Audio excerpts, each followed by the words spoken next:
bisa kita ganti.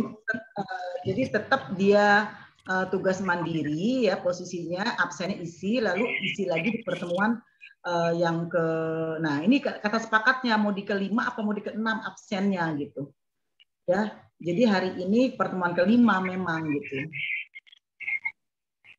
Jadi yang kelima kemarin harusnya sekarang keenam gitu ya. Jadi mungkin nanti minggu depan itu. Tapi masalah absen sebenarnya saya ngisi bisa gitu ya. Karena memang saya kan lapor langsung ke berita acara gitu. Jadi nggak masalah juga sih absen gitu ya. Karena nanti yang akan dipakai kan absen yang dari dosen gitu ya. Kebetulan juga absen di UIJ itu sangat mempengaruhi gitu. Jadi berarti di Rabu depan kita tetap kuliah, hanya posisinya satu adalah tugas mandiri yang pernah saya bicarakan di awal gitu ya. Jadi berarti segala resum itu mulai dari pertemuan kedua sampai keenam itu masuk semua gitu ya, seperti itu di pertemuan di posisi ketujuh.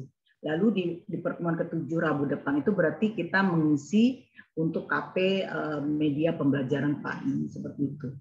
Lalu kita kan mulai UTS itu saya dapat edaran itu tanggal 8 November sampai tanggal 20. Jadi sebenarnya masih bisa sih. Apa mau di tanggal 3-nya gitu.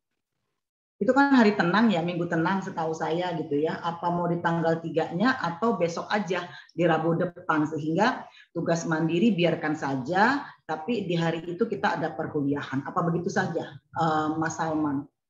Saya sih mengikuti kalian aja. Sepakatnya seperti apa? Kalau dari saya sih sebaiknya di minggu depan, di Rabu yang akan datang, bisa ada pertemuan Bu di jam yang sama. Ya, atau mungkin kalau memang kalau perencanaan sih tadi sore sudah selesai ya. Mungkin kalau memang Ibu mau maju boleh gitu.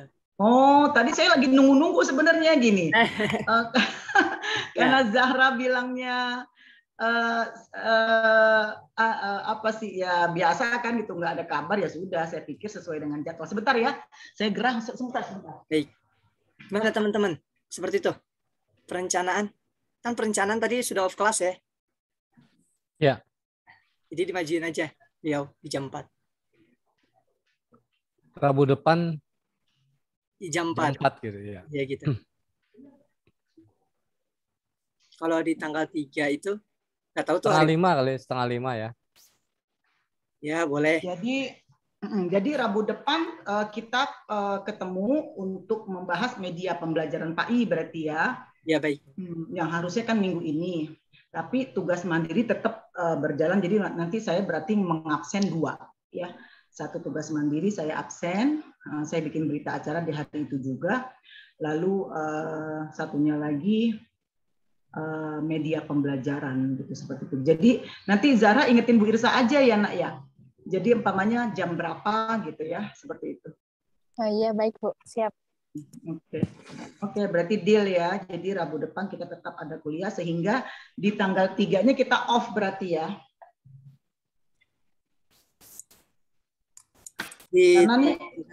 Karena kan gini, memang UID itu setahu saya memang dikosongkan 1 minggu, dikhawatirkan memang ada dosen apa sakit gitu ya, atau izin atau apa, atau mengganti hari libur KP itu gitu ya, sehingga memang tanggal 1 November sampai tanggal 6 itu off gitu ya untuk S1 ya. Jadi nggak ada jadwal, karena langsung masuk UTS itu di minggu kedua November 8 sampai 20 November. Jadi ada 2 minggu nih kita dikasih tenggang waktu UTS. Nah, biasanya begini, kalau jadwalnya kita nanti jatuhnya UTS-nya di tanggal 10, jadi tanggal 17-nya itu kita masih tetap tidak kuliah. Karena itu masih tenggang waktu UTS, setahu saya seperti itu. Ya, jadi berarti kita jumpa lagi minggu besok, kita ketemu, lalu jumpa lagi kita pada saat UTS ya, entah di tanggal 10-nya atau entah di tanggal 17-nya kita dapat jadwal gitu ya. Saya belum tahu jadwalnya, belum keluar juga. Lalu kita kuliah lagi kembali berarti di tanggal 24 November gitu. Seperti itu. Ya, kalau saya lihat kalender UIJ ini seperti itu. Nanti kita UAS kayaknya sebentar ya. Kalau saya hitung 1, 2, 3, 4, 5. 5, 5. Oh, 5, 5. Terus 6. Untuk materi PAI kena di tanggal 16 November. Oh, di 16 November ya? Ya. Oh, berarti bukan di hari Rabunya, bukan ya? Dan di hari Selasa. Jam berapa Mas Salman? Jam 6:30 sampai 8:30. Oh, tetap malam ya, tetap malam. Tapi tidak di Rabu, di Selasa ya? Oh, gitu, oke. Oh, berarti nanti ini semua kelas nih. Karena saya kelas MPA itu ada di hari Selasa, ada di hari Rabu pagi dan sore. Oh, berarti tanggal 16. Berarti di minggu pertama kita merdeka. Saya yang merdeka. Saya bisa leha-leha. Kalau Trisakti minggu ini lagi UTS nih. Jadwal saya besok nih hari Kamis dan hari Sabtu gitu. Oke, jadi berarti kita deal Rabu depan kita ada kuliah. Setelah itu kita ketemu-temu di tanggal 16 November UTS saya, UTS mata kuliah MPAI. Lalu kita kuliah start lagi di tanggal 24 November gitu ya, seperti itu. Jadi 1, 2, mungkin di tanggal 1, nah saya nggak tahu nih UID tanggal 1 libur atau enggak, karena 1 ini Desember, saya ingatnya tahun baru aja, sorry. 1, 2, 3, 4, 5, 6. Nah, berarti kita UTS di pertengahan Januari kemungkinan gitu ya. UAS Bu maksudnya. Iya, sorry UAS. Sorry UAS seperti itu. Sebagai saya hajat tuh minggu terakhir, ketiga. Oke, siapa yang bertugas untuk pengembangan pembelajaran PAI? Saya Bu, sama Nur Aini. Oh iya, oke. Maaf Ibu, saya tadi masih agak rancu. Berarti nanti di minggu yang akan datang, hari Rabu tanggal 3, kita ada pertemuan ya? Seperti itu. Tanggal 3 enggak? Kalau tanggal 3 enggak kan sekarang tanggal 27 Bu. Sorry. Oh iya. Agak rancu makanya. Oh iya, ya Allah, saya ngelihatnya kalendernya, subhanallah. Oh iya, tanggal 27 sekarang. Sorry Mas Alman. Berarti tanggal 3 kita ketemu. Ya, oke. Oke, baik. Lalu di tanggal 10 tidak ya. Kita ketemu UTS di tanggal 16 gitu ya. Oke. Sorry ya. Saya pikirannya lagi kemana-mana. Terus tadi itu Bu, mohon maaf. Absennya nanti di minggu depan itu di absen pertemuan kelima gitu. 6. Ya, ini sekarang udah absen nggak? Belum. Tadi udah absen di pertemuan ke-6. Oh, pertemuan ke-6. Ya, nggak apa-apa juga nanti 5 dan 7 berarti ya. Nanti saya bikin berita acara seperti itu. Jadi di pertemuan kelima, saya posisinya nanti berita acaranya adalah kuliah pengganti gitu. Lalu di pertemuan ke-7 tetap saya berjalan perkuliahan tapi tugas mandiri gitu, bahasa nanti di berita acaranya seperti itu. Jadi berarti minggu ini kita isi absen di pertemuan ke-6 ya. Nanti biar saya duduk sebentar nih pertemuan ke-6. Oke. Lalu minggu depannya berarti 5 dan 7 ya. Absen 5, 7. Oke, seperti itu. Ya, silakan.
Sebentar ya, azan dulu.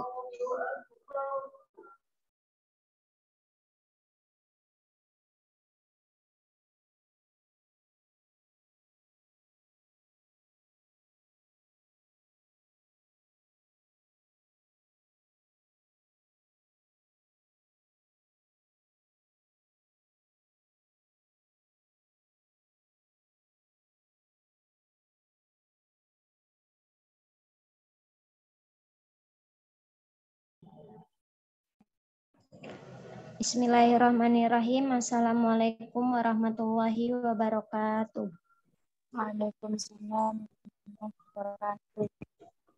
Alhamdulillahirabbil alamin, hamdan wa syukran lillah, amma ba'du. Yang saya hormati dosen pengampu Ibu Dr. Nur Irsyadiah MPDI, dan yang saya hormati teman-teman seperjuangan. Baik, kami dari kelompok 4, saya Nur Aini dengan NPM 3119062 dan rekan saya Putri Novianti dengan NPM 3119045 akan mempresentasikan makalah kami yang berjudul Pengembangan Pembelajaran Pendidikan Agama Islam. Pengertian pengembangan menurut para ahli. 1, yaitu menurut Kamus Besar Bahasa Indonesia. Perkembangan artinya proses, cara, perbuatan pengembangan. Secara umum artinya pola pertumbuhan, perubahan secara perlahan, evolution, dan perubahan secara bertahap. Secara khusus artinya proses menghasilkan bahan-bahan pembelajaran. Menurut Undang-Undang Republik Indonesia Nomor 18 Tahun 2002, pengembangan merupakan kegiatan ilmu pengetahuan dan teknologi yang memiliki tujuan untuk memanfaatkan kaidah dan teori ilmu pengetahuan yang telah terbukti kebenarannya untuk meningkatkan fungsi, manfaat, dan aplikasi ilmu pengetahuan dan teknologi yang ada atau menghasilkan teknologi baru. Menurut Sales dan Richards, memberikan definisi pengembangan khususnya berkaitan dengan pengembangan bahan ajar. Dalam hal ini, pengembangan dapat diartikan sebagai proses menerjemahkan atau menjabarkan spesifikasi rancangan ke dalam bentuk fitur fisik. Pengembangan secara khusus berarti proses menghasilkan bahan-bahan pembelajaran. Menurut Tesmer dan Richey, pengembangan memusatkan perhatiannya tidak hanya pada analisis kebutuhan, tapi juga isu-isu luas tentang analisis awal-akhir seperti analisis kontekstual. Menurut Wayne Mondi and Robert M. Nu mendefinisikan bahwa development is learning that goes beyond today's job and has a more long-term focus. Yang kurang lebih artinya adalah pengembangan pembelajaran yang melampaui tugas saat ini dan memiliki fokus jangka panjang yang lebih. Pengertian pengembangan pembelajaran pendidikan agama Islam. Pengembangan pendidikan agama Islam berarti suatu proses kerja cermat untuk merubah hal-hal yang terkait dengan produk atau konsep dan benda atau karya manusia dalam membangun pendidikan Islam agar menjadi lebih baik pada segala aspeknya dan lebih luas pengaruh maupun kemanfaatan dari sebelumnya. Artinya yang dirubah dalam pembangunan pendidikan agama Islam di sini bukan teks, redaksi, sumber, dan landasan, yaitu Al-Quran dan Hadis. Dengan demikian, suatu pengembangan bukan hanya sebuah akibat, tapi juga bisa menjadi sebab, serta adanya pengembangan tidak hanya untuk memperbaiki sesuatu yang ada, tapi juga mencegah hal yang negatif. Pengembangan mutu pendidikan agama Islam di sekolah.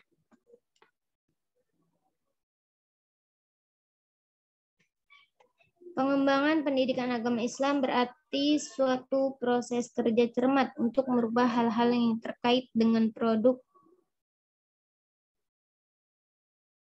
Pengembangan mutu pendidikan agama Islam di sekolah. Mutu menurut bahasa artinya kualitas, tingkat, derajat, kadar. Sebagai suatu konsep, mutu seringkali ditafsirkan dengan beragam definisi, tergantung kepada pihak dan sudut pandang mana konsep itu dipersepsikan. Dalam dunia pendidikan, dua pertanyaan pokok yang penting dikemukakan adalah apa yang dihasilkan dan siapa pemakai pendidikan.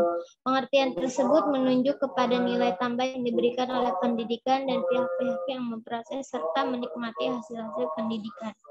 Model pengembangan kurikulum pendidikan agama Islam di Indonesia, yaitu konsep kurikulum pendidikan agama Islam di sekolah umum.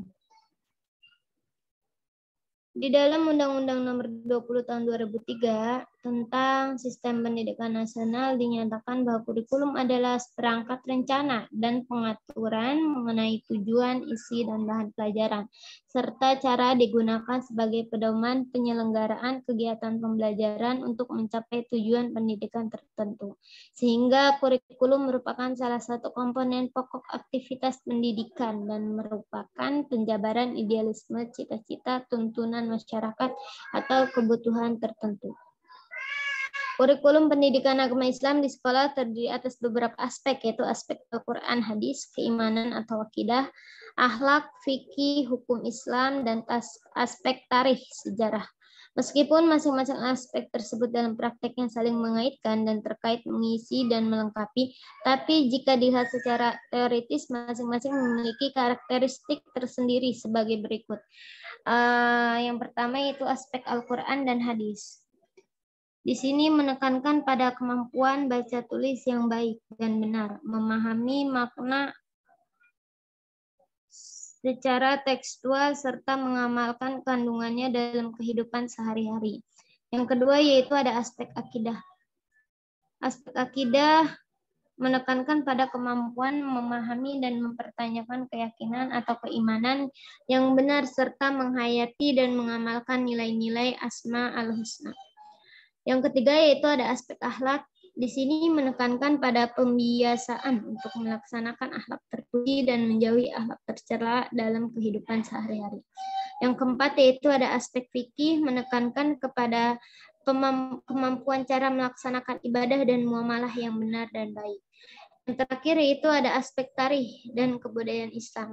Di sini menekankan pada mengambil ibrah, contoh atau hikmah dari peristiwa-peristiwa bersejarah Islam, meneladani tokoh-tokoh berprestasi dan mengaitkannya dengan fenomena-fenomena sosial, budaya, politik, ekonomi, iptek, dan lain-lain untuk mengembangkan kebudayaan dan peradaban Islam.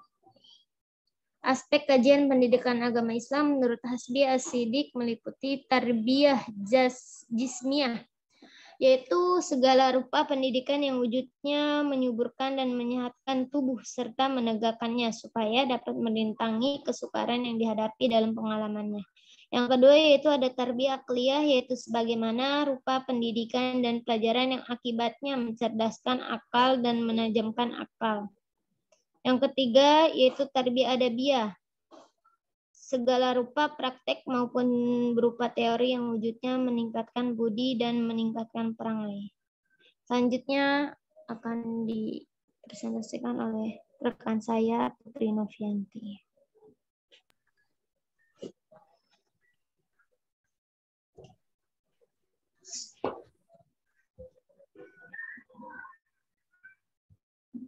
Baik, selanjutnya di sini ada tabel perkembangan kurikulum pendidikan agama Islam di sekolah umum. Ini ada beberapa periode dan eksistensinya. Dari masa awal pasca kemerdekaan 1945 masih berupa rencana pelajaran atau kurikulum sederhana. Lalu kurikulum tahun 1951 bersifat ganda muka, pendidikan agama diberlakukan mulai dari SD sampai perguruan tinggi, tapi ini masih opsional. Masa Orde Baru, proses pendidikan agama disejajarkan dengan budi pekerti, bagian dari pendidikan cinta bangsa dan tanah air, masih dipengaruhi paham komunisme, konsep Septa Utama, Usaha Tama, konsep Pasca Wadana. Lalu ada TAP MPRS nomor 27 tahun 1968, kurikulum posisi PAI tidak jelas sebagai pelajaran wajib atau pelajaran opsi karena kedua TAP berlaku bersamaan. Ada MPRS nomor 28 juga tahun 1960, ada Pelita 1 1969 sampai 1973, Pelita selanjutnya GBHN tahun 1978 dan tahun 1983, GBHN 1988 dan reformasi otonomi daerah dan desentralisasi pendidikan.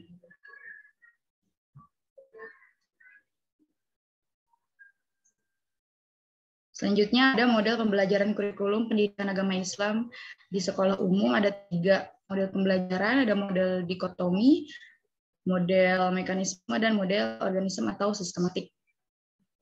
Model dikotomi ini kehidupan dipandang dengan sangat sederhana dan kata kuncinya adalah dikotomi atau diskrit. Segala sesuatu hanya dilihat dari 2 sisi yang berlawanan, yakni pendidikan agama dan pendidikan non-agama.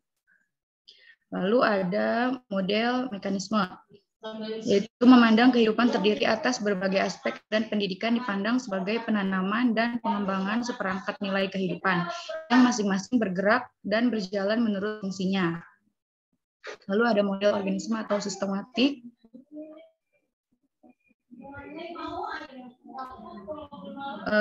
Meminjam istilah biologi bahwa organisme dapat diartikan sebagai susunan yang bersistem dari berbagai tujuan. Dalam konteks pendidikan Islam, model organisme bertolak dari pandangan bahwa aktivitas pendidikan merupakan suatu sistem yang terdiri atas komponen-komponen bersama dan bekerja sama secara terpadu menuju tujuan tertentu, yaitu perwujudan hidup yang religius atau dijiwai oleh ajaran nilai-nilai agama.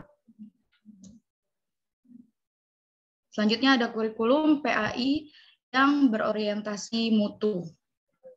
Dalam Undang-Undang Disnas tahun 2003 bab 10 pasal 36 sampai 38 yang intinya dijelaskan bahwa pengembangan kurikulum dilakukan dengan mengacu standar nasional pendidikan untuk mewujudkan tujuan pendidikan nasional. Seiring dengan pemberlakuan otonomi daerah yang berpengaruh juga pada pemberian otonom pendidikan, menurut adanya pengembangan kurikulum yang lebih akomodatif di sekolah. Oleh karena itu, setiap satuan pendidikan Islam dituntut untuk mampu mengembangkan kurikulum dengan mengorientasikan pada peningkatan keimanan dan ketakwaan sebagai pemandu dan menggali ilmu pengetahuan dan teknologi. Dalam pelaksanaan di lapangannya, materi pendidikan agama Islam jangan hanya disampaikan terkait dengan aspek-aspek kognitif dan psikomotorik saja, tetapi juga dari aspek afektif.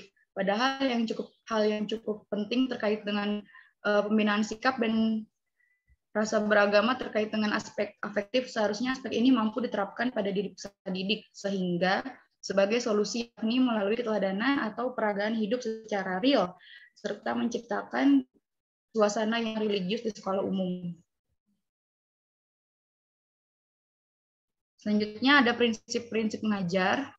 Prinsip mengajar adalah suatu aturan yang berlaku bagi seorang guru dalam menyampaikan materi pelajaran. Prinsip tersebut disebut dengan asas-asas didaktik. Dengan demikian, prinsip tersebut harus diketahui dan dipahami serta dapat diterapkan oleh para guru atau calon guru agar dapat mengajar dengan baik dan berhasil sesuai dengan tujuan. Di sini ada beberapa prinsip mengajar, ada motivasi, aktivitas, minat dan perhatian, pengulangan individual, keperagaan, dan pembiasaan. Selanjutnya ada orientasi wawasan pendidikan agama Islam yang relevan. Ada PAI berwawasan kebangsaan, PAI berwawasan demokratif, PAI berwawasan HAM, dan PAI berwawasan pluralisme. Terima kasih.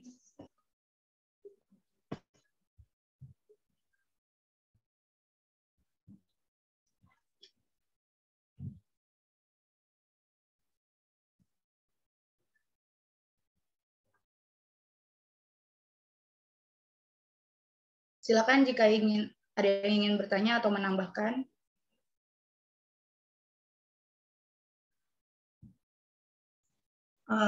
Kita satu kelas itu ada 24 ya. Ini yang hadir 15 di Zoom ya, berarti banyak yang nggak hadir nih. Apa karena hujan atau masih di jalan gitu, belum bisa gabung. Saya absen dulu ya. Baik, baik.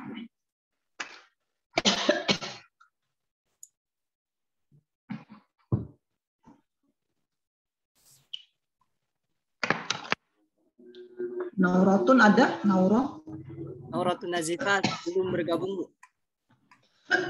Belum. Ahmad Sofian? Sofian ada Sofian? Ada tapi belum. Ada. Sorry. Mas Salman ada. Mas Agung? Agung? Nggak kelihatan. Siti Rahayu ada. Siti Rahayu ada. Putri Novianti ada. Salsabila ada. Oke. Siti Fatimah. Fatimah belum bergabung, Bu. Belum. Nur Aini ada. Reza Afifatul ada ya, Reza. Lalu Fitriani. Belum bergabung juga. Fitriani belum bergabung. Lalu Ayu. Ayu ada Ayu. Ada, Bu. Suaranya belum masuk, Ayu. Maaf. Ayu ada. Budi Chandra ada. Lalu Mas Naga ada. Irsal Sabila. Belum bergabung. Belum. Adi Nur Rahman. Sama, belum. Belum. Monica tadi off kamera karena sedang di jalan ya, tapi dia mengikuti. Khairun Nisa. Belum bergabung, Bu. Belum bergabung. Siska Susanti. Sama. Belum. Mega Zain. Mega belum juga. Belum. Lalu M Ilyas. Sama belum, Bu. Tapi nggak ada konfirmasi ke Ibu untuk Muhammad Ilyas. Tidak ada. Oke. Ya biasanya dia dinas ya. Kayaknya masih di Luar kota. ya, pedalaman katanya. Ya terakhir di mana ya, dia bilang tuh saya lupa itu. Mana ya, lupa saya juga. Terus Nidaul ada itu Nidaul Hasanah. Siti Dahlia ada. Oke. Zahratul Aini Hadir, Ibu. ada. Oke. Jadi yang belum kelihatan nih Mas Salman, Nauratun ya. Lalu Agung, lalu Siti Fatimah, lalu Fitriani, lalu Irsal Sabila, Adi Nur Rahman, Khairun Nisa, Siska Susanti, Megazen, M Ilyas. Ya, banyak juga ya. Nah, terus PPT saya ceritanya nggak bisa dibuka nih. Tadi pagi pun saya nggak bisa ngebuka, nggak tahu nih ada kenapa gitu. Padahal itu PPT saya agak maksudnya penjelasannya tuh lengkap gitu ya. Jadi sehingga saya tidak bisa menayangkan. Jadi silahkan dibuka aja sesi pertanyaan nanti sambil kita diskusi. Maaf Ibu, sebelumnya PPT Ibu yang ada di e-learning nanti bisa saya bantu. Oh, bisa dibuka nggak? Nggak bisa. Yang saya nggak bisa tuh tadi, saya lupa ya, ada di e-learning ya. Coba saya coba dulu ya. Coba ya Mas. Siapa nih? Oh, Ahmad Sofian ada tadi.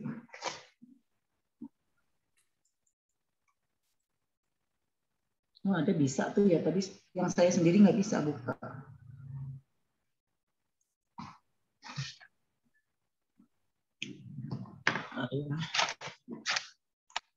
Udah 4 repot nih begini. Kacamatanya harus pakai yang ada plusnya. Ya, pengembangan pembelajaran PAI tadi kan sudah disinggung ya, pengembangan namanya aja pengembangan, berarti dikembangkan. Yang ada kita evaluasi gitu ya. Makanya gunanya ada evaluasi seperti itu. Jadi kita bisa tahu sampai sejauh mana yang kita punya produknya gitu ya, atau kurikulum yang ada di sekolah tersebut tuh bisa mengikuti sesuai dengan apa yang diinginkan gitu ya, kemajuan-kemajuan atau hal-hal pembaharuan yang berlangsung gitu ya.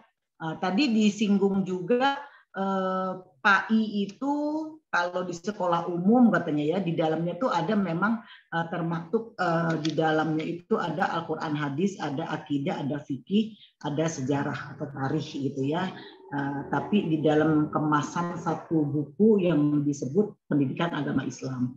Hanya memang kalau seperti yang saya bicara tempo hari ya, PAI di madrasah, PAI di sekolah umum itu pasti beda gitu ya. Kalau di sekolah umum konvensional itu secara general umum saja gitu. Jadi istilahnya kulitnya aja gitu ya. Tapi kalau di madrasah itu dikupas plus ada tambahan-tambahan muloknya gitu ya, seperti itu. Nah, ini bagaimana sekarang pembelajaran PAI itu kita kembangkan gitu ya. Pengembangkan itu kan berarti mempengaruhi berhubungan dengan mutu ya, dengan kualitas gitu ya. Tentunya yang paling penting adalah objeknya di sini adalah bahan ajar ya. Sampai sejauh mana itu sekolah atau kurikulumnya itu diberlakukan gitu ya. Apakah dia menganut pola umpamanya 50-50 gitu, umpamanya konvensionalnya 50, lalu dari sisi kurikulum madrasahnya atau depaknya 50, atau dia merubah diknasnya umpamanya 40%, tapi yang di bawah Departemen Agama umpamanya 60%. Itu kembali lagi kepada sekolah tersebut gitu ya. Tapi bahkan ada yang dia lebih mengutamakan kurikulum madrasah gitu ya. Jadi kembali lagi kepada visi misi sekolah tersebut, lalu sekolah tersebut jenisnya apa? Apa konvensional, apakah berbau sebuah pesantren atau madrasah. Nah, bicara masalah mutu berarti itu kan standar ya, kualitas gitu ya, sesuai kualitas sampai sejauh mana output yang dikeluarkan dari sekolah tersebut itu bisa bersaing ya, bisa bersaing di luar ya, bisa bersaing di luar. Sebagai contoh umpamanya keluaran dari madrasah apa nih umpamanya MAN umpamanya ya, MAN 4 atau MAN IC itu dia langsung diterima pasti diterima di seluruh PT yang ada di Indonesia, bahkan bisa ke university yang ada di luar negeri. Nah, tapi bagaimana dengan yang PAI atau pembelajaran atau pengembangan PAI itu sendiri yang berada di bawah sekolah standar aja gitu ya. Nah, itu kembali lagi kepada sarprasnya juga berkenaan, lalu juga daripada gurunya gitu ya, apakah gurunya kebanyakan di sana hanya lulusan S1 saja standarnya, atau dia sudah memberlakukan standar seluruh guru yang ada di sekolah tersebut harus berpendidikan S2 ya. Jadi itu juga menentukan daripada mutu atau kualitas suatu sekolah. Lalu apakah di dalam sekolah tersebut guru yang ada di dalamnya itu guru yang benar-benar sesuai dengan linier mata pelajarannya? Itu sebagai contoh umpamanya dia guru matematika, berarti sarjana pendidikannya matematika gitu ya. Atau guru IPA, berarti dia sarjana pendidikannya adalah MIPA, umpamanya sebagai contoh gitu. Tapi tidak menutup kemungkinan juga ada beberapa sekolah yang memang job si guru tersebut bisa double gitu ya, yang mungkin bukan faknya, bukan bidangnya, tapi dikasih gitu. Dalam pengertian adalah bisa kok dia belajar, bisa kok sambil berjalan sambil belajar gitu ya. Itu kan juga mempengaruhi kualitas ya, kualitas dan mutu daripada standar yang berlaku di sekolah tersebut ya. Makanya penetapan KKM ya di dalam suatu sekolah itu sangat penting gitu ya. Kita kalau mau tahu ya sekolah tersebut mutunya, kualitasnya baik atau tidak, itu bisa dilihat dari KKM raportnya. Ya, Kalau KKM rapotnya rendah, sebagai contoh umpamanya matematika cukup 70 KKM-nya umpamanya.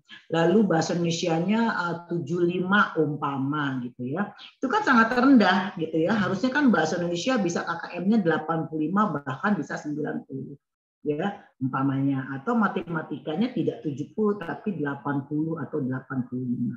Itu bisa terlihat dari situ gitu ya. Lalu penyebaran output yang ada dari sekolah tersebut tuh apakah diterima di contoh umpamanya sekolah tersebut MTS, apakah output dari MTS tersebut diterima umpamanya di MAN model 4 atau di MAN IC atau di MAN atau MAN 2 umpamanya sebagai contoh, atau MAN-MAN lain yang memang baik. Apa ya, kalau kita bilang berarti istilah zaman tempo hari kan ada sekolah standar internasional gitu, tapi sekarang kan nggak boleh ya istilah-istilah seperti itu.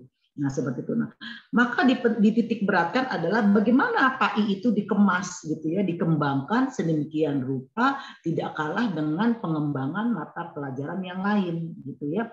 Mungkin ada satu upgrade gitu ya, upgrade daripada bapak ibu gurunya, ustadz ustazahnya gitu ya, di upgrade.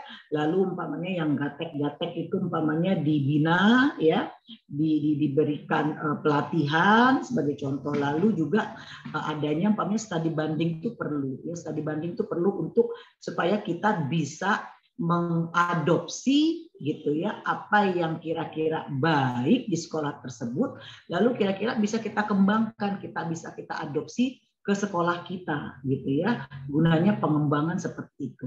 Jadi yang umpamanya tadi standar kita umpamanya 70 atau 75, dengan adanya pengembangan di semua ya struktur yang ada di sekolah gitu ya, itu umpamanya kita naikkan standar menjadi 80 atau 85 seperti itu. Tentunya ya dibarengi dengan sarana prasarananya, upgrade gurunya gitu ya. Jadi bukan hanya IT saja, jadi gurunya juga dikirim untuk mengikuti umpamanya workshop yang berkenaan dengan pembelajaran, atau workshop yang berkenaan dengan IT gitu ya, seperti itu, atau workshop yang berkenaan dengan standar mutu yang baik itu sekolah seperti apa sih, umpamanya seperti contoh seperti itu gitu. Jadi semua struktur yang ada, semua komponen yang ada di dalam sekolah itu dievaluasi lalu dikembangkan seperti itu.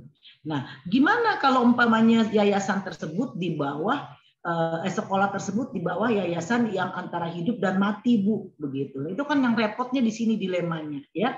Dilemanya begitu. Jadi banyak madrasah yang di bawah yayasannya itu antara hidup dan mati, gitu ya, seperti itu. Nah, itu yang kadang-kadang sangat miris sekali, gitu ya. Jadi gurunya gajinya kecil, gitu, tapi dituntut untuk profesional, gitu ya.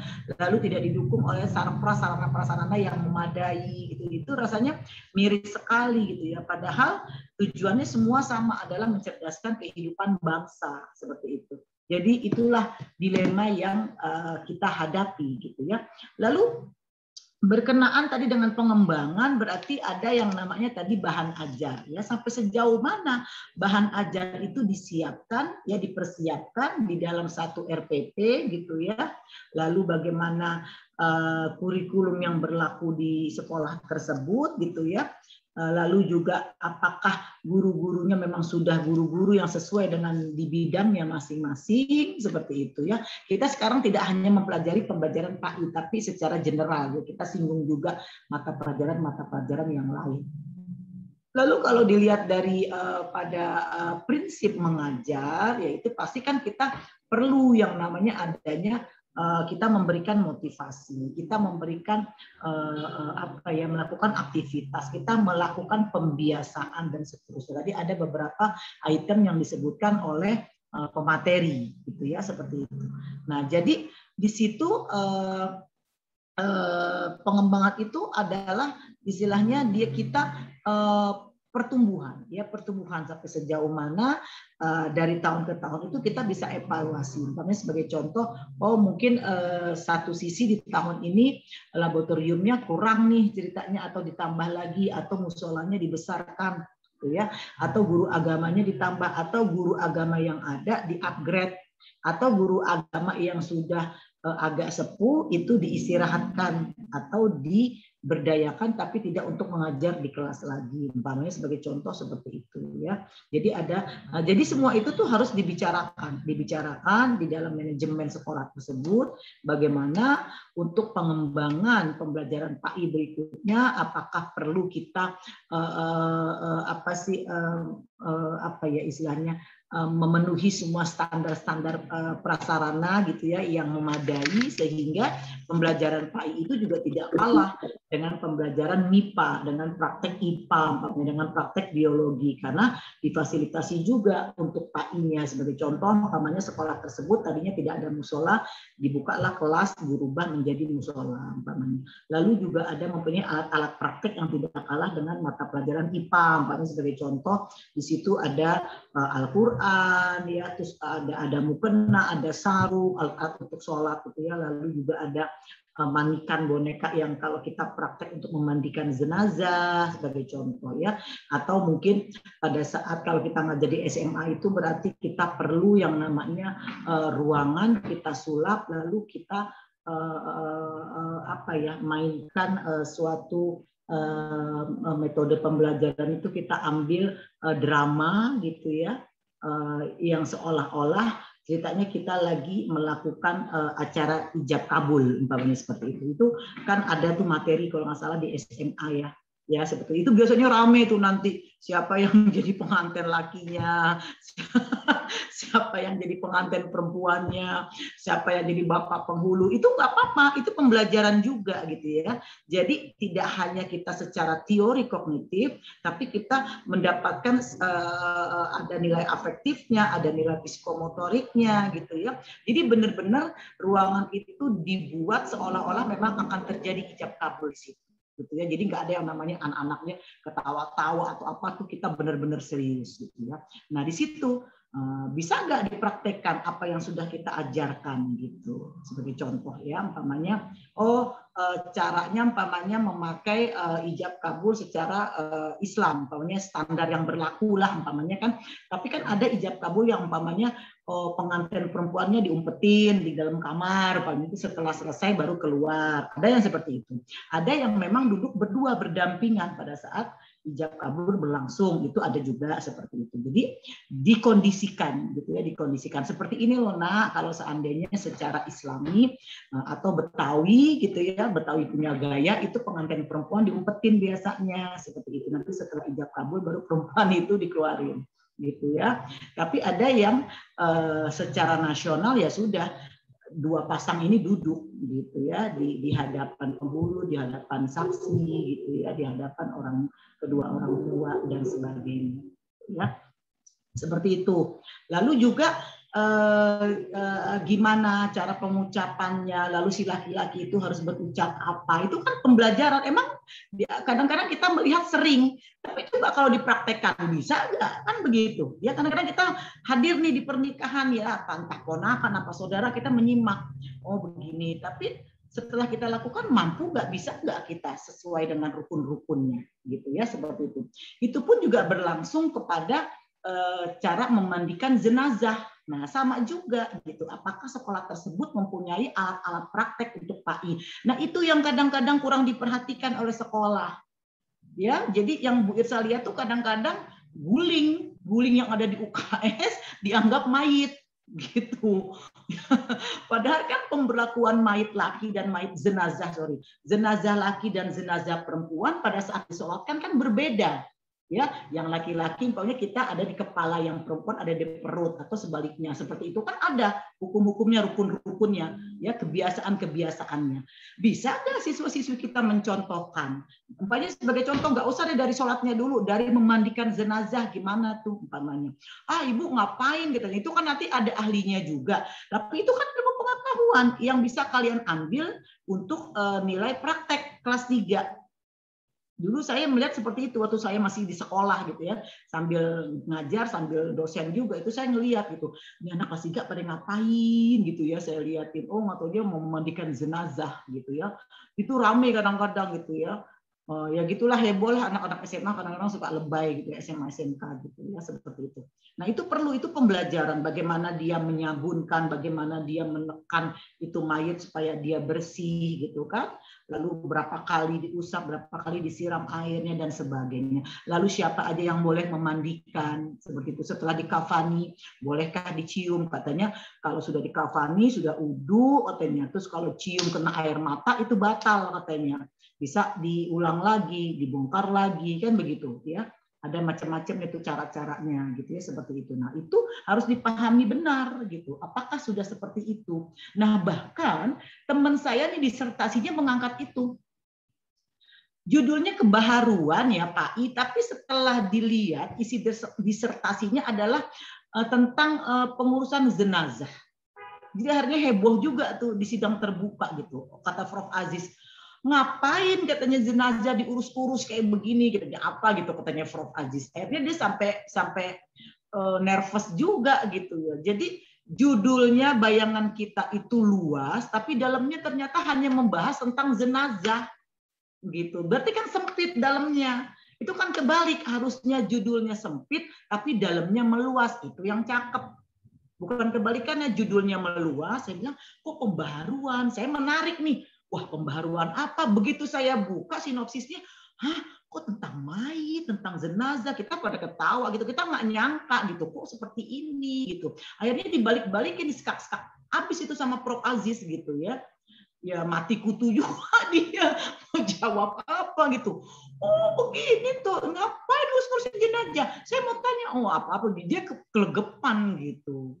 Terus jawabnya ya ngaco gitulah. Udahlah seperti itu ceritanya kurang lebih ya. Jadi seperti itu. Jadi pembelajaran pengembangan itu kadang-kadang kita nganggap sepele, padahal itu perlu dan harus dikasih sarana prasarana gitu ya. Kadang-kadang kita udahlah serahkan aja sama ahlinya kok. Nah, kan kalau di situ kan fardu kifayah berlaku. Ya, jika sudah ada yang melakukan, berarti kita tidak perlu melakukan, kan begitu. Sebagai contoh, umpamanya ada nih yang mengurusi jenazah, berarti kita nggak perlu keluarganya mengurusi karena sudah ada yang mengurusi umpamanya seperti itu ya. Atau kita sendiri yang mau mengurusi, yaitu berlakulah fardu kifayah tersebut. Tapi kalau memang sudah ada ahlinya yang sudah memang benar-benar biasa mengurusinya, kita gugur dengan sendirinya gitu ya, karena sudah ada yang mengurusinya seperti itu. Jadi hal-hal seperti itu tuh kadang-kadang di luar pemikiran kita gitu. Kita menganggap sepele, padahal itu penting. Sama dengan sholat jenazah. Coba dites. Habis kita tes itu anak-anak ngapalin niatnya sholat jenazah, lalu sholat jenazah seperti apa.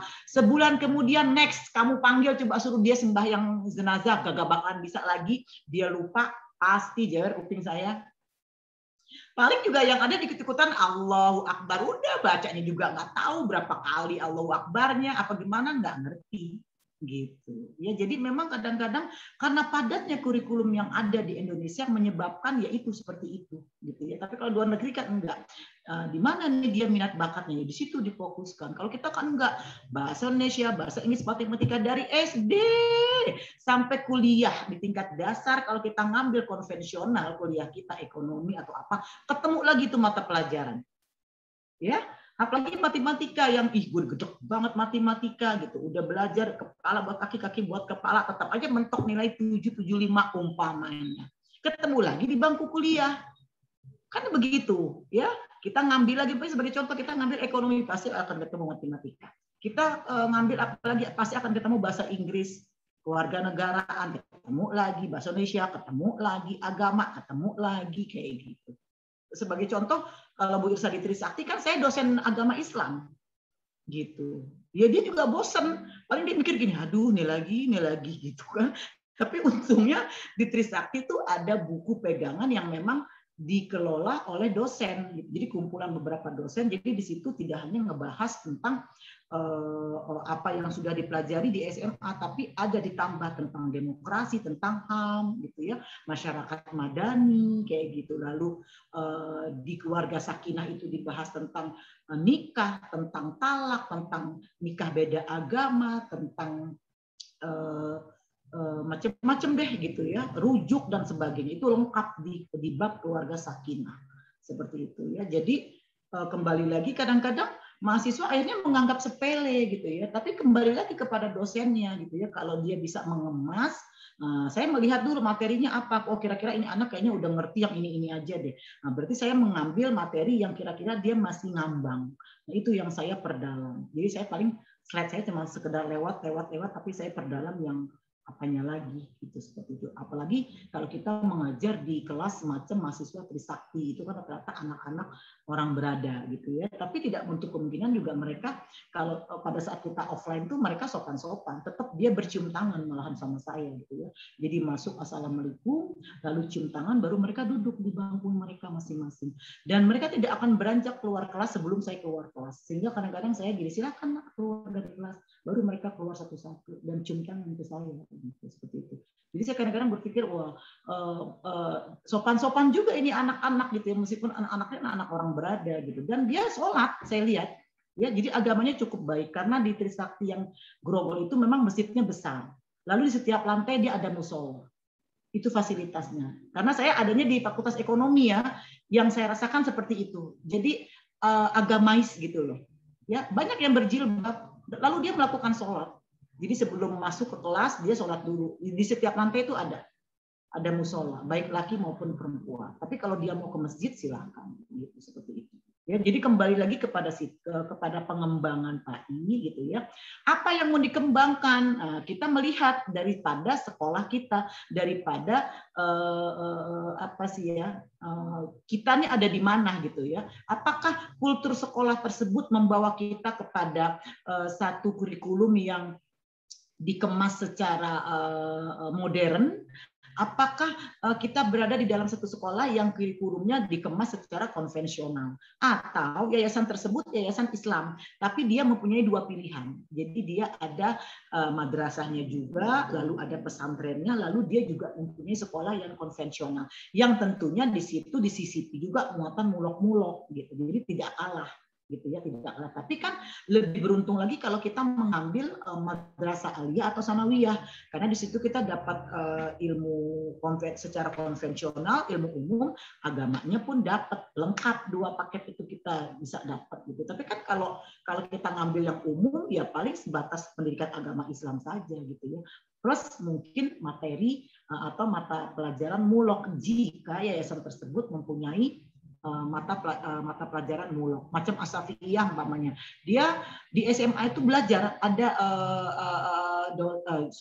ada guru fikih ada. Terus ada guru tempo hari akidah akhlak ada. Terus ada guru Al-Qur'an hadis ada. Itu di SMA padahal. Ya, jadi muatan muloknya tuh benar-benar diperhatikan gitu ya. Dan wajib setiap di awal kita masuk pelajaran setiap pagi itu harus baca akidah mujmalah. Ya, wa ba'du fa inna walhamdulillahi qad radina billahi robban terus. Nah, itu harus hafal sehingga murid-murid keluaran Asyafiyah itu pasti hafal yang namanya akidah mujmalah. Ya, baik dia bernaung di bawah ibtidaiyah, MTS atau aliyah, atau dia bernaung di bawah SDIT, SD biasa atau SMP atau SMA, itu pasti apa yang namanya akidah mujmalah, karena itu setiap pagi didengungkan gitu ya, didengungkan dan dibaca di kelas setiap hari, dan guru-gurunya wajib karena dites sama Pak Kiainya gitu. Jadi yang namanya guru Asyafiyah wajib membaca akidah mujmalah, bukan wajib membaca tapi wajib hafal gitu, seperti itu.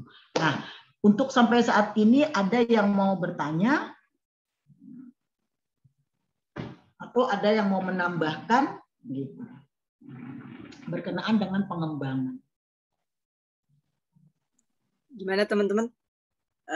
Ada yang mau disampaikan mungkin dari kedua pemakalah? Atau ada yang mau bertanya dengan pemakalah? Ya, atau mungkin ada yang mau ditanyakan kepada pemakalah. Silakan. Ada pertanyaan sedikit Bu, dengan pemakalah ini ya. Itu di slide yang hampir terakhir, di slide ke-11 itu ada PAI berwawasan demokrasi, PAI berwawasan HAM, atau PAI berwawasan, itu maksudnya seperti apa itu? Ini maksudnya kemana ya? Pada pemakalan, makasih. Oke. Ya, pemakalan tadi disebut tuh PAI demokrasi, Terus Pak Yapa lagi tuh. Tadi suaranya putus-putus. Sinyal ini.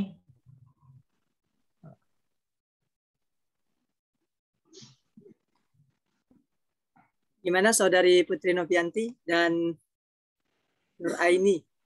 Boleh ditanggapi.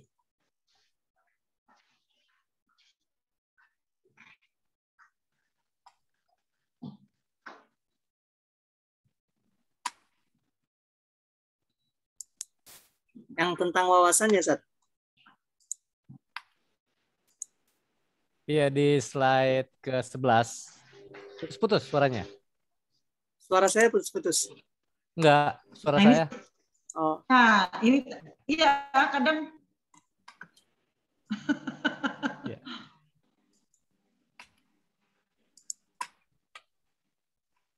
Chandra mesem-mesem aja. Chandra lagi bahagia kali ini mesem-mesem aja. Sinyalnya bagus nih kayaknya. Di saya kali ya.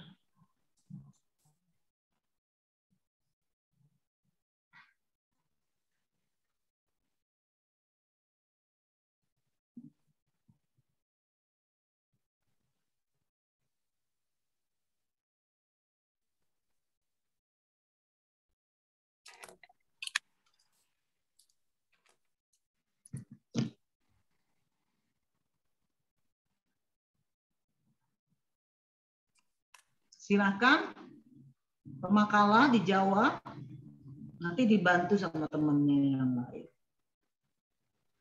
Tadi ada itu demokrasi, terus apa lagi tadi? kebangsaan, kemudian PAI Ya, demokratis, PAI berwawasan. demokratis, kebangsaan. Maksudnya apa katanya?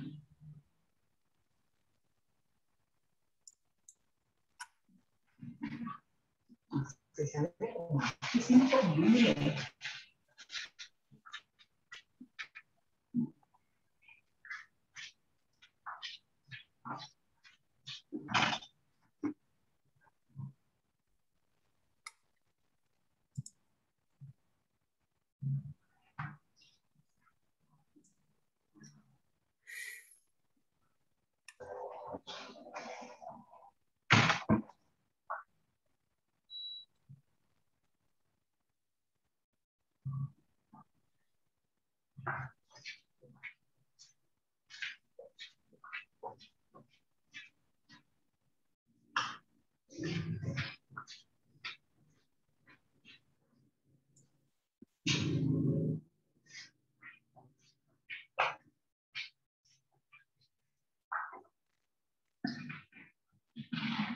Ayo gimana? Saudari Nur Aini, gimana? Tadi Putri sama siapa tadi itu pematerinya? Nur Aini.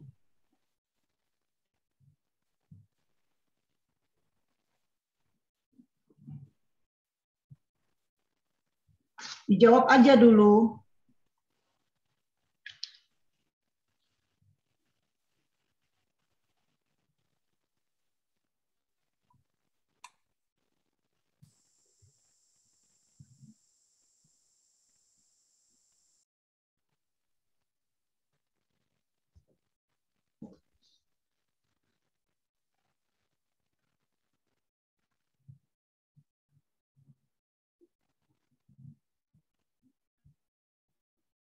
Boleh coba jawab, Bu.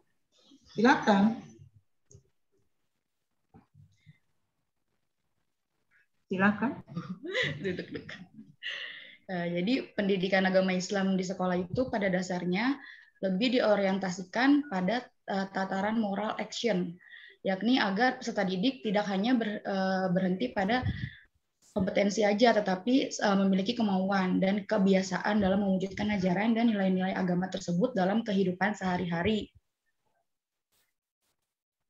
pendidikan moral anak sampai pada tatanan moral action diperlukan 3 proses pembinaan secara berkelanjutan, mulai dari moral knowing, moral feeling, hingga moral action. Dalam pengembangan kurikulum dilakukan searah dengan perkembangan faktor non-kurikulum, antara lain akibat perubahan ekonomi, politik, sosial, budaya, hukum, dan lain-lain, termasuk faktor akademik kurikulumnya. Artinya, kurikulum tidak berdiri sendiri, melainkan dilingkari oleh berbagai faktor tersebut. Kurikulum pendidikan agama Islam mampu memberikan nilai terhadap peserta didik dengan pemahaman perilaku, sikap yang kognitif, afektif, psikomotorik, ya kan, dalam menghadapi tantangan global. Maka materi pendidikan agama Islam tidak hanya persoalan keagamaan secara sempit, namun juga menyentuh wilayah sosial. Maka perlu ada reorientasi wawasan pendidikan agama Islam yang kontekstual. Setidaknya ada 4 orientasi yang tadi, ada yang berwawasan kebangsaan, demokratif, terus HAM, dan pluralisme. Dan untuk jangka panjangnya, keempat wawasan pendidikan agama Islam di atas diharapkan mampu memberikan kontribusi nyata dalam mengarungi problematika ekonomi, moral, sosial, dan politik di bangsa Indonesia. Gitu. Boleh jika ada yang menambahkan, terima kasih. Mungkin dari Saudari Nur Aini boleh. Silakan Nur Aini jika ingin ditambahkan pemakalah.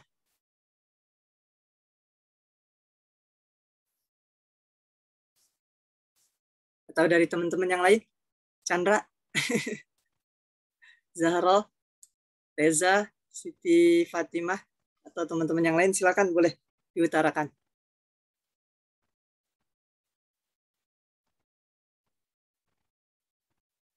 Mungkin diantaranya ini kali ya, maaf Pak Naga, dengan adanya kebangsaan-kebangsaan yang diajarkan, juga diharapkan kan nanti outputnya mereka dapat berkontribusi dengan sesuai dengan apa yang ada gitu, diselaraskan. Tadi kebangsaan PAI, contoh kebangsaan, berarti di situ nilai tasamuhnya, nilai antara satu dengan yang lainnya gitu.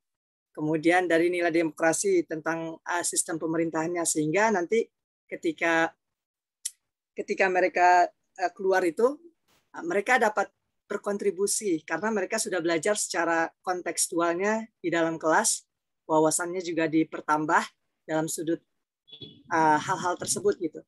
Kalau menurut saya demikian. Saya tambahkan. Jadi maksudnya begini, mungkin kalau demokrasi umpamanya gini, di dalam demokrasi itu kan ada kita menggunakan sistem musyawarah gitu ya. Demokrasi itu kan berarti dia boleh dikritik gitu ya, menerima kritik begitu ya, seperti itu. Lalu di dalam Islam itu kan mengajarkan, Nabi itu mengajarkan jika kita menemukan suatu permasalahan ya bermusyawarahlah gitu ya. Jadi mungkin dianggap demokrasi PAI di sini adalah hal-hal seperti itu gitu ya. Jadi bermusyawarah itu kan masuk kepada Pancasila, sila keberapa tuh? Sila keempat kalau nggak salah ya, permusyawaratan yang adil dan beradab. Sebagai contoh, mungkin salah satu contoh daripada tadi PAI secara demokrasi itu mungkin seperti itu, gitu ya. Lalu kembali lagi tadi ke PAI apa lagi tadi tuh? Kebangsaan. Nah, kebangsaan itu mungkin juga hampir sama gitu ya, di mana dalam hal memilih seorang pemimpin gitu ya di dalam Islam gitu kan, itu kan ada kategori-kategorinya. Pemimpin ideal secara Islam itu kan berarti yang satu dia yang jelas bertakwa gitu ya, kedua umpamanya dia mungkin bisa berlaku adil gitu ya, ketiga dia bisa berlaku jujur gitu ya, jujur, berlaku adil gitu ya, terus dia bertakwa gitu ya, seperti itu. Mungkin seperti itu contoh-contohnya yang bisa kita masukkan atau kita kaitkan dengan PAI itu sendiri, tadi yang dibilang PAI kebangsaan, PAI demokrasi. Itu apa lagi tadi PAI apa lagi? HAM, Bu. HAM. Ya, HAM itu kan berarti hak asasi manusia gitu ya, di mana kita adalah manusia yang merdeka. Manusia yang merdeka berarti kita berhak memberikan pendapat gitu ya, kita berhak juga tidak menyetujui ada pendapat daripada orang lain, kita juga berhak menerima pendapat orang lain seperti itu. Jadi menitik beratkan pada hal-hal demikian gitu ya. Kalau dalam Islam itu kan HAM sendiri itu kan mengangkat martabat daripada kita sebagai manusia gitu ya. Tidak boleh kita umpamanya apa sih istilahnya menyepelekan orang lain gitu ya, lalu menganggap diri kita tuh benar tapi orang lain yang salah, atau orang lain tidak boleh berbicara, cukup kita sebagai contoh istilahnya mau menang sendiri gitu ya. Lalu juga hal-hal lain sebagai contoh umpamanya mengangkat hak asasi manusia dalam hal umpamanya kalau seorang janda umpamanya atau seorang laki-laki ingin menikah lagi, ya disarankan adalah kalau bisa menikahi seorang janda gitu ya, dengan harapan mengangkat derajat daripada janda itu sendiri. Sebagai contoh seperti itu. Mungkin dari sisi tilik agamanya ada beberapa contoh hal-hal demikian dalam kehidupan kita gitu. Sebenarnya sih banyak contoh-contoh yang lain gitu ya.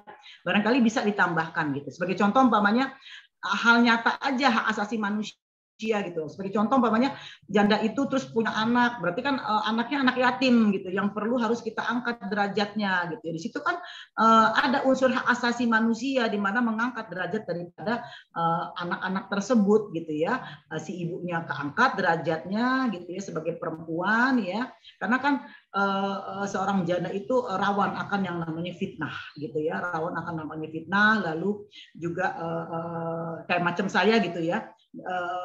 Saya kan single parent tuh nggak berani saya terima laki-laki setelah kalau nggak ada apa ya, dan dari sebelum almarhum ada juga sebelum almarhum nggak masih ada juga pantang gitu ya bagi saya, meskipun ipar saya yang datang gitu, saya nggak akan bukain pintu gitu, dan dia tidak boleh naik ke atas rumah saya karena kebetulan rumah saya tuh saya sulap di bawah adalah kantor haji, di atas itu tempat tinggal kita. Jadi jika tidak ada suami saya, ipar saya laki-laki tidak boleh masuk ke rumah saya meskipun ada anak saya gitu.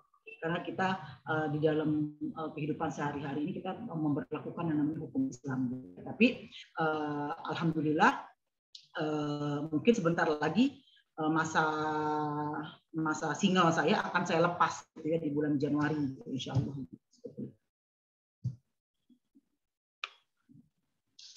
Silakan yang mau menambahkan.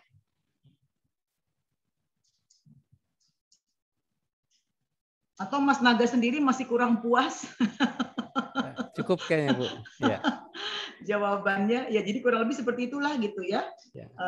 PAI secara demokrasi, lalu PAI secara HAM gitu ya, lalu kebangsaan gitu ya. Bagaimana dalam hal pemilihan seorang pemimpin gitu ya. Tapi memang kalau untuk di Indonesia ya begitulah gitu ya. Kadang-kadang akhirnya agama dibawa-bawa ke politik gitu ya, macam sekarang gitu ya, pemerintahan sekarang ya. Jadi sangat disayangkan RI kedua ini gitu ya. Kalau saya bilang sih dimanfaatkan gitu ya. Kak, coba sekarang kita lihat mana ada nggak sekarang dia sering nongol di televisi atau apa, nggak ada gitu ya. Jadi kadang-kadang tuh sedih juga gitu ya. Jadi akhirnya agama dibawa-bawa ke politik begitu. Ya itulah kalau memang kita tidak berpegang kepada benar-benar kepada Al-Quran dan Sunnah gitu ya, itu repot hidup gitu ya. Jadi dicampur adukan gitu antara agama dan politik ya. Jadi akhirnya ya seperti itu, karena sebagaimana kita tahu politik itu adalah kejam gitu ya. Politik itu lebih banyak apa ya, fitnah gitulah istilahnya ya. Jadi kalau kita masuk dalam sebuah politik, kita harus siap juga difitnah gitu ya. Kadang-kadang mungkin yang ya ada beberapa orang segelintir mungkin yang masuk ke dalam sel atau ditangkap itu ya korban daripada fitnah atau daripada rangkaian sebuah apa ya, apa sih istilahnya, permainan gitu, permainan seperti itu. Jadi ada beberapa, kebetulan calon saya ini mempunyai seorang pejabat gitu ya, pejabat negara yang tanggung jawabnya langsung ke Pak Jokowi, ke Pak Presiden gitu ya. Jadi banyak tahulah berkisah gitu kan, nggak mungkin dia bicara ini. Jadi saya tahu seperti ini ternyata permainannya gitu, orang-orang di atas gitu seperti itu. Jadi serem gitu ya kalau kita dengar cerita-ceritanya itu serem. Gitu ya. Tapi kalau kita berpegang kepada Al-Quran dan Sunnah, insya Allah kita selamat. Meskipun kita ada di dalamnya, gitu ya. Jadi goda-godaan perempuan, goda-godaan duit miliaran, berdus-dus itu nggak sampai kesentuh gitu ya. Masuk ke mobilnya pun enggak gitu, nggak mau dia. Karena saya takut deh katanya sama Allah gitu. Kebetulan calon saya ini orang Medan gitu ya, marganya Harahap gitu ya. Jadi dia ngeri banget gitu kayak hal-hal seperti itu. Jadi saya ada pun saya punya harta bukan hasil saya dari PNS, tapi saya punya usaha lain seperti itu. Karena dia ada usaha bergerak di batu bara gitu seperti itu. Ya, siapa lagi kira-kira mau menambahkan? Ibu siapa nih? Siti Daria, nggak ada suaranya. Saya kangen. Kehujanan dia tadi, Bu. Oh, gitu ya. Kehujanan ya, aduh kasihan. Macet, banjir, Bu, hujan. Oh, ya Allah. Ibu di rumahnya banjir juga atau di jalan banjir? Di jalan, Bu, banjirnya tadi. Banjir di jalan. Ya memang hujannya nggak berhenti-berhenti sih ya. Tadi sempat neduh sih sebentar karena tinggi banget kan airnya di jalan itu, Bu. Iya. Jalan Hebat raya. berarti ya. Masih bisa bergabung kuliah. Ini juga nih siapa nih? Zen tuh tadi, siapa tuh yang Zen belakangnya itu? Nih. Lagi di mana kamu? Lagi di jalan ya, Nak? Ini nih. Siapa nih? Namanya itu. Dalam mobil kayaknya, Bu. Oh, dalam mobil ya. Zen. Iya, Bu, kan lagi di jalan. Jalan pulang. Itu kelihatan. Hebat ya. Masih sempat sambilan, terus sambil masuk ke Zoom. Yang Ilyas ini yang nggak ada kabar, jangan-jangan di luar kota dia ini. Dia lagi sibuk juga, jangan-jangan. Ya atau nggak ada sinyal. Ya kayak kemarin saya tuh di Bintan tuh nggak ada sinyal, sinyalnya ngilang-ngilang. Terakhir kayaknya di Sukabumi, Bu. Dia terakhir. Iya. Nggak ada sinyal kayaknya. Iya, biasanya begitu juga kadang-kadang gitu. Kemarin saya juga begitu di melewati kayak macam bukit-bukit gitu ya, ada kapur-kapur gitu, gunung kapur kayak gitu tuh, itu sinyalnya ngilang-ngilang. Bahkan di situ saya lihat tuh di dalam mobil tuh ada ini monyet-monyet tuh pada keluar. Iya, saya baru tahu ternyata seperti itu ya Pulau Bintan ya. Pulau Bintan tuh ternyata seperti itu, jalannya bagus tapi tidak ada pom bensin. Baru satu, itu pun masih lagi dalam taraf dibangun. Gitu ya, pada saat kita lagi mau ke Bayantri Lagowi itu. Kan kebetulan calon suami saya tuh golf dulu gitu ya, baru terus ada acara gitu seperti itu. Jadi mereka bersahabat 8 lah, mereka pada bawa-bawa istrinya ya. Akhirnya saya dibawa, tapi saya bawa muhrim saya gitu, bawa anak saya yang perempuan gitu. Supaya nggak ada fitnah gitu ya. Kalau lagu kan nggak ada, jangan ada dusta di antara kita, tapi ini jangan sampai ada fitnah di antara kita. Jadi akhirnya bawa saya dengan syarat kata mama saya harus bawa anaknya. Jadi buat jaga-jaga. Karena setan ada di mana-mana. Gitu ya, seperti itu. Jadi banyak monyet-monyet itu pada turun gitu ya, karena masuk ke dalamnya juga agak jauh. Dan di sana kebetulan juga katanya guide-nya sih di sana lebih cenderung memakai mata uangnya tuh dolar Singapura gitu ya, dolar Singapura, yen gitu ya. Jadi uang Indonesia tuh boleh dikata nggak laku gitu. Dan tidak ada mall itu di Bintan. Jadi ada pun Matahari katanya Bu Irsa sama Ramayana, tapi itu pun sudah mau ditutup karena rata-rata masyarakat situ lebih suka berbelanja di pasar tradisional seperti itu. Jadi untuk kalau untuk objek wisatanya, untuk pemandangannya memang bagus karena kebetulan cottage kita itu di pinggir pantai gitu ya. Yang tarifnya itu saya baru tahu dari guide itu per malam itu 15 juta sampai 30 juta. Gila ya. Kalau saya tahu ke situ saya nggak mau. Uangnya buat saya aja. Tapi karena ada yang ngebosin gitu ya di antara berdelapan itu, karena memang fungsi batu bara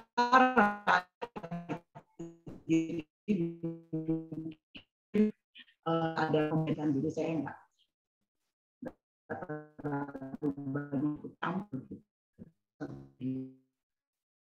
Jadi memang kalau saya lihat tempatnya itu resortnya memang khusus seperti untuk orang-orang turis gitu ya, seperti itu, untuk turis lebih condongnya ke situ gitu. Seperti itu.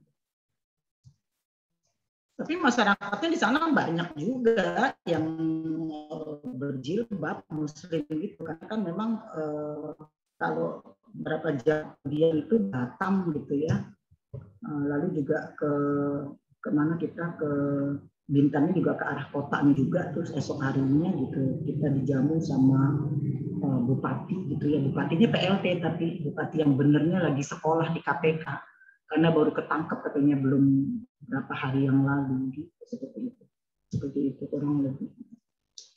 Gimana? Ada yang mau menambahkan? Ada kuliah lagi habis ini? Ada Ibu, ada. Mau ditutup atau gimana? Saya serahkan ke Mas Salman. Oke, baik. Saya tanyakan ke teman-teman dulu, Bu. Gimana teman-teman? Kira-kira apakah sudah cukup? Udah kehujanan gitu ya. Ada yang di dalam mobil gitu ya. Semakin keras perjuangannya, semakin banyak ganjarannya, Bu, insya Allah. Iya, betul. Jadi benar-benar hebat ini. Maka tadi saya liatin gitu ya, saya itu sudah buka, cuman masih belum kebuka sama Mas Salman kali itu segala macam. Oh ya mungkin karena hujan gitu. Itu saya liatin pesertanya 7, terus menambah 8, menambah 10, 12 saya liatin aja. Kebetulan rumah saya juga hujan itu gitu. Jadi semangatnya baik gitu ya, bagus untuk kelas malam gitu ya. Jadi sambil apa ya kalau kita punya niat gitu ya untuk bisa lulus bareng-bareng ya, apapun kita jalankan terasa ringan gitu, asal kita bersama-sama saling mensupport gitu ya, saling mensupport, saling memberi motivasi gitu ya, saling menutupi ada kekurangan teman di sini kita tutupi, kita bantu seperti itu. Insya Allah bisa lulus bareng. Kan passwordnya berapa? Lulus 2023. Lulus. Takbir, Allah Akbar. Allah. Iya, semoga betul. Amin, Pokoknya ya kalau menuntut ilmu tuh nggak mengenal usia. Selesai lulus 2023 langsung daftar S2-nya. Nanti ketemu saya. Allah. Saya ngajar ilmu kependidikan sama manajemen pendidikan Islam. Sama satu lagi perencanaan sistem instruksional. Itu saya satu tim dengan Pak Tarjo karena saya memang lagi di kader. Di media itu saya lagi di kader. Nah, dosennya ya dosen-dosen itu lagi gitu. Jadi harus ada regenerasi gitu. Harus ada yang fresh gitu ya.